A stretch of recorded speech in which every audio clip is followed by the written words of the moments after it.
Olá, seja bem-vinda, seja bem-vindo ao Sessão Aberta, o podcast do Ministério Público Federal em São Paulo. Neste programa, nós vamos falar sobre a obrigatoriedade da vacina contra a Covid-19. O que significa exatamente a vacinação ser obrigatória? Seria esse o único antídoto contra as fake news que tem levado muitas pessoas a rejeitarem a ideia de se vacinar? Quem conversa com a gente sobre este assunto e também sobre os rumos que o combate à pandemia vem seguindo no Brasil é o promotor de justiça Eduardo Tostes. Ele é coordenador do Centro de Apoio Operacional Saúde Pública do Ministério Público do Estado de São Paulo. Promotor, há um debate crescente sobre a vacinação obrigatória contra a Covid-19 no Brasil. Em dezembro agora, o assunto chegou no STF, que se manifestou pela constitucionalidade desse tipo de medida. Como é que a obrigatoriedade da vacina contra a Covid deve ser entendida? Criou-se um verdadeiro mito em torno dessa obrigatoriedade, né? A gente vê nas redes sociais aí os movimentos adversos à vacinação, muitos deles que ingressam à seara da fake news, fazendo um terrorismo, e na realidade não é isso. A obrigatoriedade deve ser entendida como a possibilidade de gerar consequências jurídicas da não vacinação. Ninguém vai ser pego em plena via pública e arrastado até o posto de vacinação para lhe ser aplicada a vacina. Mas, por outro lado, definida a obrigatoriedade, como você muito bem lembrou, pelo Supremo Tribunal Federal, é totalmente possível que dessa obrigatoriedade decorra consequências jurídicas.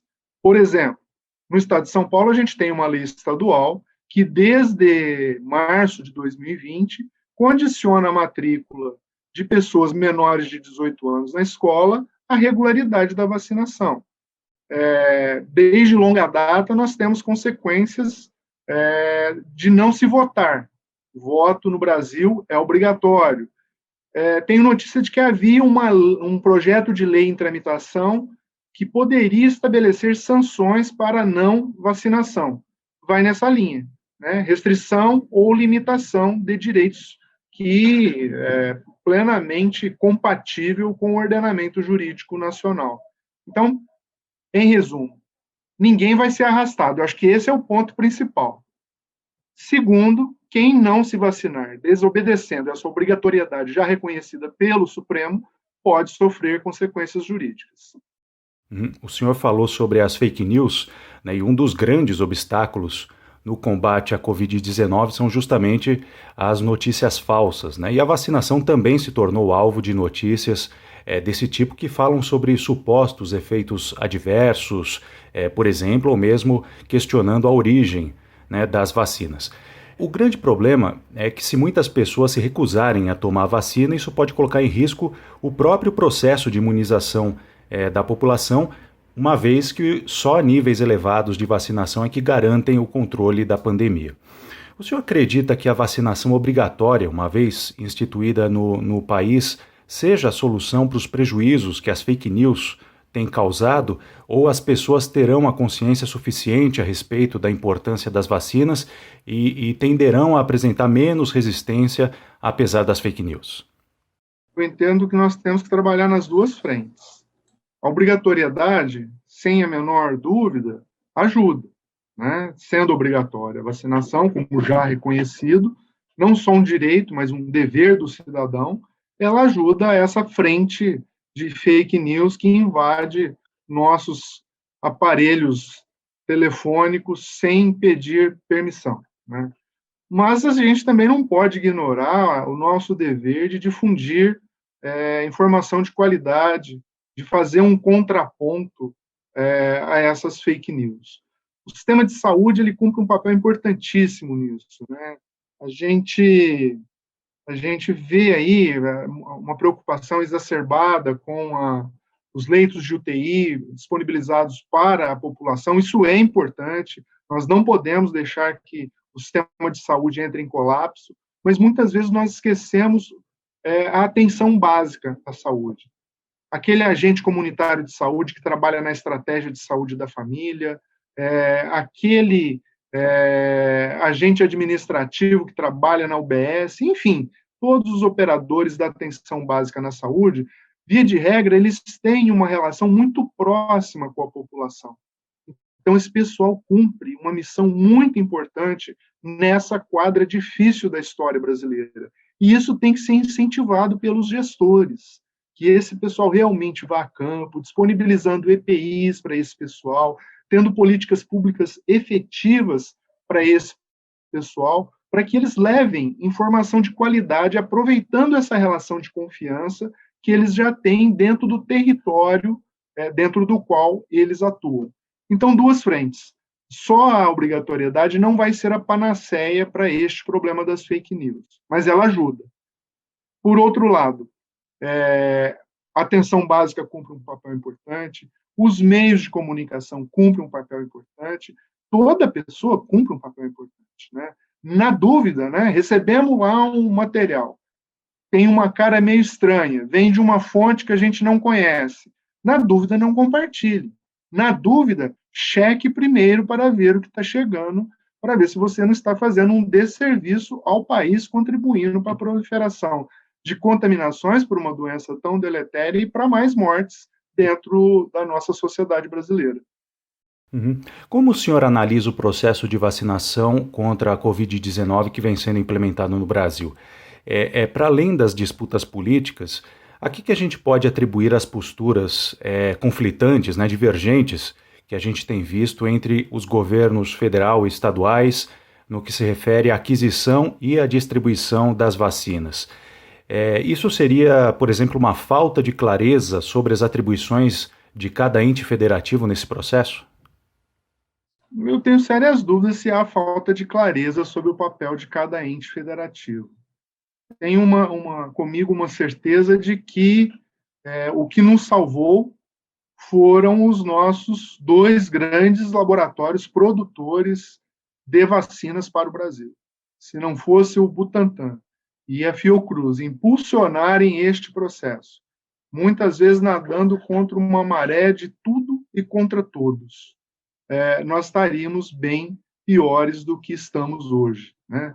Nós vemos um exemplo internacional na sociedade norte-americana, uma sociedade rica, né? Não faltam recursos financeiros naquela nação, a diferença de tratamento após a mudança do governo federal, né? Era uma coisa com Trump e a outra completamente diferente com Biden.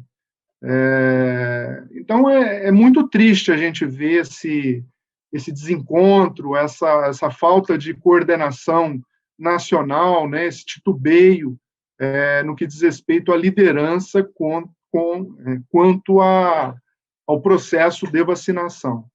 Mas a gente vai caminhando, né?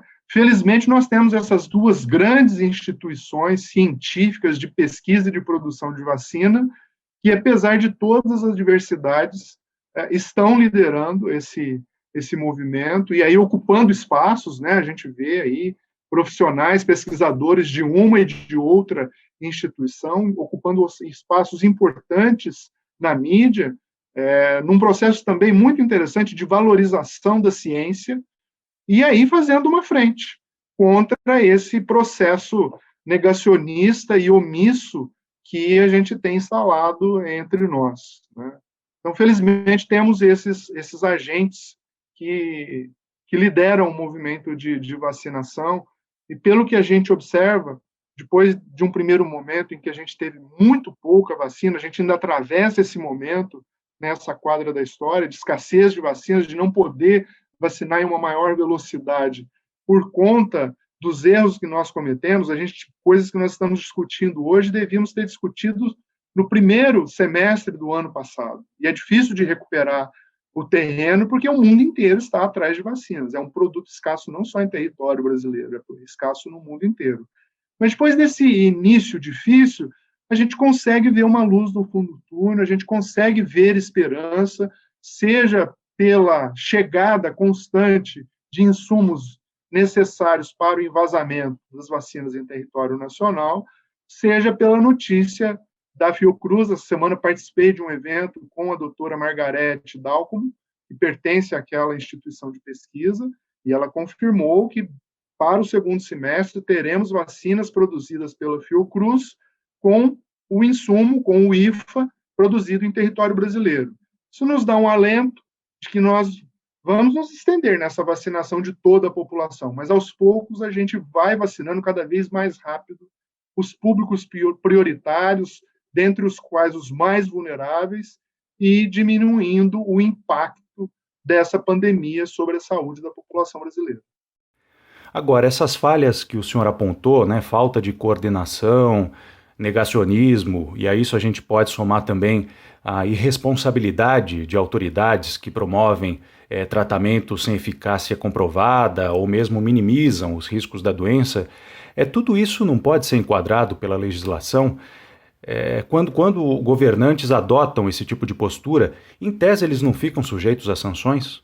Ficam sim. O Supremo Tribunal Federal, em julgamentos recentes, reiterou um posicionamento de que o governante, o administrador, que ignora consensos científicos, que ignora normas postas, ele está sujeito, sim, à responsabilização. E aí a gente vai para o campo, não é muito a minha especialidade, mas a gente vai para o campo da improbidade administrativa, se necessário, né? O administrador ele deve ser probo no trato disso. E o Supremo também firmou e reafirmou nesses julgamentos o princípio da prevenção. Então, ele entende, o Supremo, que o governante tem o dever de se informar a respeito desses consensos científicos, dessas posições consolidadas no seu atuar do dia a dia. Ele não pode alegar ignorância a respeito disso. A gente vê que nos municípios mais humildes, de população menor, todos eles têm lá um responsável pela vigilância sanitária e epidemiológica.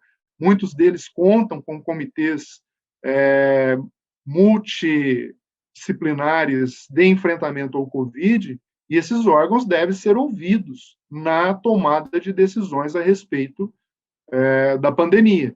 Não se pode tomar uma decisão pura e simplesmente da cabeça daquele administrador. Ele está sujeito a consultar o seu corpo técnico e científico, a observar os consensos produzidos pela ciência até aquele momento histórico, sob pena, nos termos desses julgamentos recentes do Supremo Tribunal Federal, a estar sujeito a penalidades, seja no âmbito civil, seja no âmbito criminal.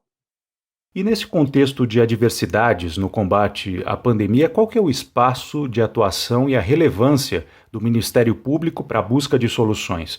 Eu queria que o senhor fizesse esse balanço considerando também a sua própria experiência, né? O senhor que é um dos integrantes do MP brasileiro que está, digamos, na linha de frente dessa atuação, né? O meu modelo de Ministério Público é o modelo de Ministério Público resolutivo, que encontra sua maior inspiração na Carta de Brasília. Nessa perspectiva, nós estamos falando de um Ministério Público proativo e articulador da política pública.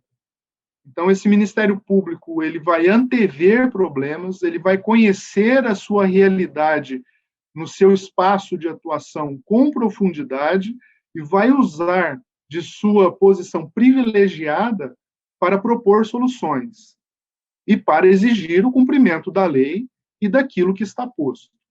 Evidentemente que não pode ser algo que saia também da cabeça do promotor. O promotor moderno, esse promotor resolutivo, moldado à luz da Constituição de 88, e que não se resume a mero agente processual, ao contrário, ele mais se aproxima da figura do diplomata, que tem uma formação multi e interdisciplinar. Este promotor, ele está qualificado e ele deve sim estar à frente, liderando este processo de acompanhamento da pandemia. E, em regra, isso tem sido feito, cada um dentro da sua esfera, dentro dos seus limites da sua atribuição, tem se envolvido nas suas comunidades, né? Eu vejo isso muito perto no Ministério Público Estadual de São Paulo, que tem uma grande capilaridade, está presente nos 645 municípios do estado de São Paulo, Mas vejo isso também no Ministério Público Federal, que tem uma capilaridade menor, mas que vejo também se envolvendo nas questões que dizem respeito à pandemia. Vejo o trabalho das procuradoras da República de São Paulo, do capital, acompanhando de perto questões importantíssimas. Atualmente, por exemplo, sei que elas acompanham o cronograma de entrega das vacinas. Isso é uma informação importante para que a sociedade brasileira tenha tranquilidade para poder acompanhar esse processo de vacinação e segurar um pouco da ansiedade natural de todos nós. Se nós temos aí um cronograma definido e que a gente possa acompanhar que ele vá ou não ser respeitado, isso é motivo de tranquilidade para a população brasileira. Então, eu avalio que, apesar de todas as dificuldades postas, da mais diversa ordem de problemas, mas que o Ministério Público brasileiro tem, sim, cumprido a sua missão. Citaria aqui também o Ministério Público do Trabalho, né, que já prestou grandes serviços, a questão dos frigoríficos no começo da pandemia, se envolveu diretamente, era uma fonte enorme de propagação do vírus, e eles tiveram a proatividade de detectar isso, e de fazer a interlocução com as empresas, e de colocar limites, pactuar limites, para que a gente pudesse ter uma vida um pouco menos tumultuada em relação a esse vírus, né? Em São Paulo, a gente acompanha as medidas de restrição, não são as melhores, as mais adequadas, mas dentro do cenário negacionista instalado, nós temos essas medidas de restrição, as únicas que a gente pode se valer delas, né? E temos acompanhado nos diversos municípios, claro que respeitada a independência funcional de cada membro do Ministério Público, mas, em linhas gerais, a gente tem conseguido, de uma forma unitária, dar vazão ao acompanhamento dessas medidas desde o princípio da pandemia. Então, creio que o Ministério Público brasileiro está de parabéns, digamos assim, pela sua atuação neste momento da vida difícil nacional. Eu tenho um grande amigo, o doutor Arthur Pinto Filho, é promotor de Justiça de Direitos Humanos da Saúde Pública da capital.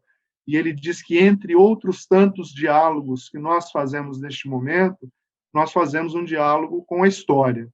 Então, vai ter uma hora que nós vamos vacinar todo mundo, que nós vamos dar conta desse vírus, como já demos de outros, né? Daremos conta dessa pandemia, e a história fará a análise de quem atuou corretamente, de quem esteve do lado da vida, da sociedade brasileira e dos mais vulneráveis. Essa foi a nossa conversa com o promotor de justiça Eduardo Tostes. E nós estamos chegando ao fim desta edição do Sessão Aberta, um podcast produzido pela Assessoria de Comunicação da Procuradoria da República em São Paulo. Muito obrigado pela sua companhia e até a próxima edição.